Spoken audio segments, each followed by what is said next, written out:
There is no symbol on this planet that triggers a stronger emotional reaction. Think about it. A simple geometric shape, a black cross, rotated 45 degrees, set inside a white circle on a deep red background. To most of the world today, it's the seal of ultimate evil, a visual trigger for trauma. But to the Nazis, it was something entirely different. They saw it as the, quote, symbol of the victorious struggle of the Aryan man. But here is the truth. Adolf Hitler didn't invent this sign in a trench during World War I. He stole it. He took a symbol that had been a sacred icon for good luck, the sun, and the eternal wheel of life for over 5,000 years. From the ancient banks of the Ganges in India to the marble temples of Greece, and even the pottery of indigenous tribes in America, the swastika was a sign of peace and cosmic order. In just 25 years, a single regime managed to poison this ancient heritage so deeply with blood and terror that its original name, swastika, is almost forgotten in the West. It was the ultimate act of cultural theft, a branding campaign that hijacked the collective memory of humanity. Today, we are deconstructing this visual power machine. To understand how these symbols work today, we have to look at how they've evolved. Because many of the classic icons are now strictly banned in many countries, the movement has retreated into a hidden alphabet of numbers. It's a game of hide and seek with the law. Think about the number 18. To a stranger, it's just a number. To the initiated, it represents the first and 8th letters of the alphabet. A and H, Adolf Hitler. Then there is 88, standing for the 8th letter twice, Heil Hitler, and the most chilling, 14. This refers to a specific 14-word sentence coined by David Lane, an American white supremacist, regarding the protection of the future. These codes work like a digital secret handshake. They allow individuals to recognize each other in a comment section, on a tactical vest, or through simple graffiti, staying just below the radar of the authorities. It's the modernization of hate, turning simple mathematics into a weapon of identity and exclusion. Before it was ever a political sign, the wolf's hook, or Wolfsangel, was a tool of survival and raw necessity. In the Middle Ages, this jagged iron hook was used by foresters to trap literal wolves that threatened their livestock. Because it was so effective, it became a symbol of protection in German folklore. People believed it could ward off evil spirits and predators alike. In the 15th century, during the bloody peasant wars, it transformed again.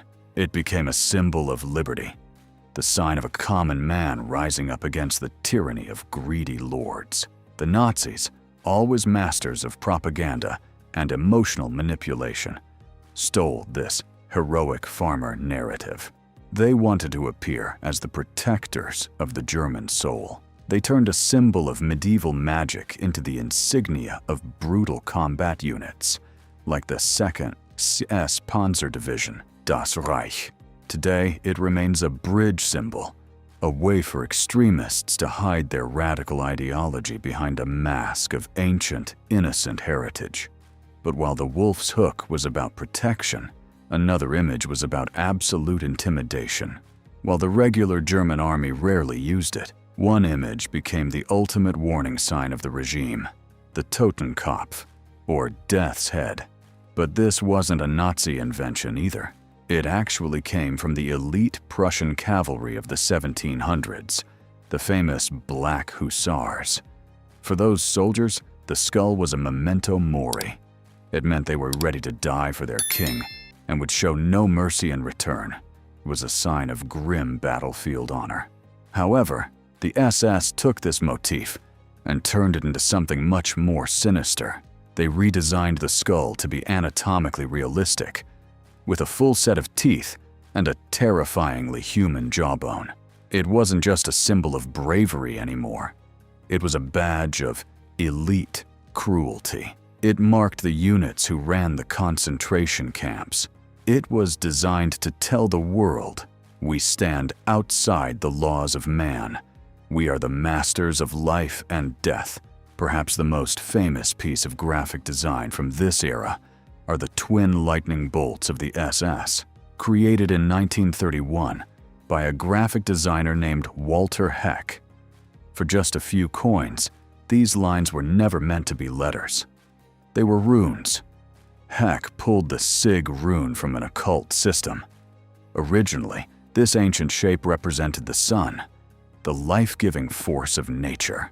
But under Heinrich Himmler's obsession with the occult, it was renamed the Victory Rune. By doubling the rune, they weren't just writing the initials of the Schutzstaffel. They were creating a visual victory cry, Sieg, Sieg. This fascination with runes led to another complex and mysterious icon, the Black Sun. Found on the floor of Wewelsburg Castle, this wheel consists of 12 radial Sig runes. It was designed to be a mystical center for the SS elite, a central sun of an occult religion that replaced traditional faith with racial mysticism. The room where it lies was meant for the highest rituals, a place where the SS leadership could connect with a mythical ancient past. Today, it remains one of the most potent symbols for those seeking to revive that dark, pseudo-religious ideology. Combined with the sharp, black uniforms, these silver runes looked like electric bolts. It was a fusion of ancient mysticism and modern, cold technology. It was meant to make the wearer look like a superhuman force from a forgotten, darker age, a psychological armor that made the individual disappear into a collective machine of terror. Finally, we look at the bird that oversaw it all. The eagle. To the Nazis, branding was everything. They used a system so consistent, it would make a modern corporation jealous. You have to look at where the bird is facing. If it looks over its left shoulder, it's the party eagle, the symbol of the NSDAP. If it looks over its right shoulder, it's the Reich Eagle, the symbol of the state. It was a subtle but clear way to show who was in charge of which part of life. Both were stolen directly from the Roman Aquila. The Nazis were obsessed with the idea of being the Third Empire, the rightful heir to the Caesars. By placing the swastika in the eagle's claws, they were trying to hijack the authority of Rome and the ancient glory of Europe. It was a psychological trick designed to make a new, radical regime look like an ancient, unstoppable force of nature. They wanted their movement to feel inevitable, as if it were written in the stars and the stones of history. The symbols of that era are landmines buried in history. By understanding how they were built, through the theft of ancient signs and the manipulation of folklore, we can see through the branding. These icons were designed to turn men into monsters and neighbors into enemies. History is written in blood, but it is signed with these icons.